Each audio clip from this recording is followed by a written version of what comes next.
wasiirka wasaaradda deegaanka iyo isbeddelka cimilada Soomaaliland Muruu Shukri Xaaji Ismaaciil Baandare oo hogaaminaysa wafdi ka kooban wasiiro barasabka gobolka Maroodijeex safiirka Soomaaliland ee dawladda Taiwan iyo xubno ka socda ururka CCF ayaa ka qayb galay munaasabada safaaradda Taiwan ku shaacinaysa taageero ay ka geysanaysa mashruuca hirgelinta xarunta xanaanaynta xayawaanka duurjoogta siiba harimacadka wasaaradda deegaanka iyo isbeddelka cimilada Soomaaliland iyo ururka Cheetah Conservation Fund ay si wadajir uga hirgelinayaan deegaanka Geedeeble ee degmada Daar es Salaam ee gobolka Maroodijeex ugu horeyntii wasiirka wasaaradda deegaanka iyo isbeddelka cimilada Soomaaliland Muruu Shukri Xaaji Ismaaciil Baandare ayaa faahfaahin ka bixisay ujeedada booqashada. waxaanu joognaa Geedeeble waxaanu joognaa mashruucii ay ka shaqeynayeen hay'adda CCF oo maaragtay ka shaqeynayeen doonayeen in lagu soo raro halkan jitayaasha ama harimacadka xaruntiisii weyneyd ee loo sameeyay Geedeeble waxaan maanta halkan nala jooga dad fara badan waxaan nala jooga wasiiro waxaan nala jooga safaaradda Taiwan waxaan nala joogta Dr. Marker iyo teamkii oo dhan CCF waxaan nala jooga dad badan oo martiya maanta safaaradda soo booqatay Taiwan baa halkan timi safaaradda Taiwan baa maanta runtii halkan aan ku soo wada dhaweynay si ay u arkaan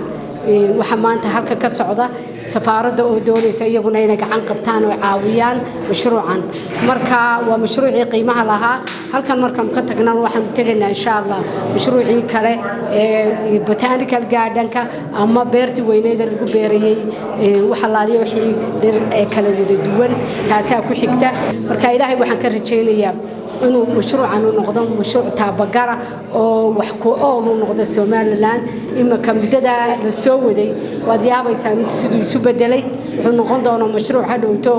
lagu xanaaneeyo oo kaliya maaha maaragtay duurjoogta laakiin wuxuu noqonayaa mashruuc la soo siyaarto oo dalxiis ku yimaadaan oo loo soo dalxiis tagu noqonaya insha Allah bismillaahi karim mashruuc wanaagsan buu noqon doonaa waxaan halkan uga mahad celinaynaa dhammaan tayado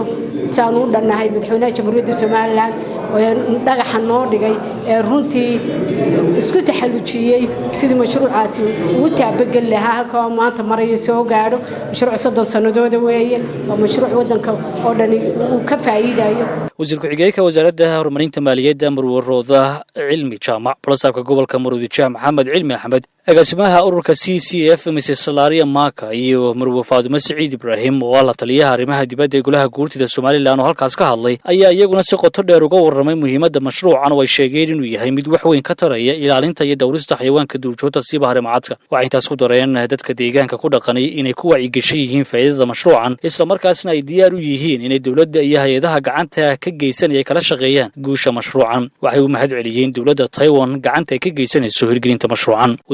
wasaaradaha qorsheynta qaranka Dr. Axmed Aadan Buuxambe iyo ganacsiga iyo dalxiiska Maxamuud Xasan Sacad Saajin oo iyaguna munaasabadaasi hadal ka jeediyay ayaa sheegay inay ku faraxsan yihiin ka qaybgalka munaasabadan iyagoo intaas raaciyeen mashruucani ka mid noqon doono waxyaabaha lagula dagaalamayo ganacsiga sharci darrada ee duurjoogta siiba harimacadka oo sanadadii ugu dambeeyay ku soo badanayay Soomaaliland waxa ay hirgelinta mashruucan ku bogaadiyeen wasaaradda deegaanka iyo isbeddelka cimilada Soomaaliland iyo ururka CCF iyagoo u rajeeyeen mashruucan uu noqdo mid si degdeg ah u guuleysta sidoo kale waxay ammaaneen doorka dawladda Taiwan ee mashruucan safiirka dawladda Taiwan ee Soomaaliland oo isaguna halkaasi ka hadlay ayaa sheegay in dawladda Taiwan ay diyaar u tahay sidii Soomaaliland ay uga caawin lahayd ilaalinta kheyraadkeeda dabiiciga isagoo sheegay in mashruucan ay gacan weyn ka geysan doonaan ka dawladaha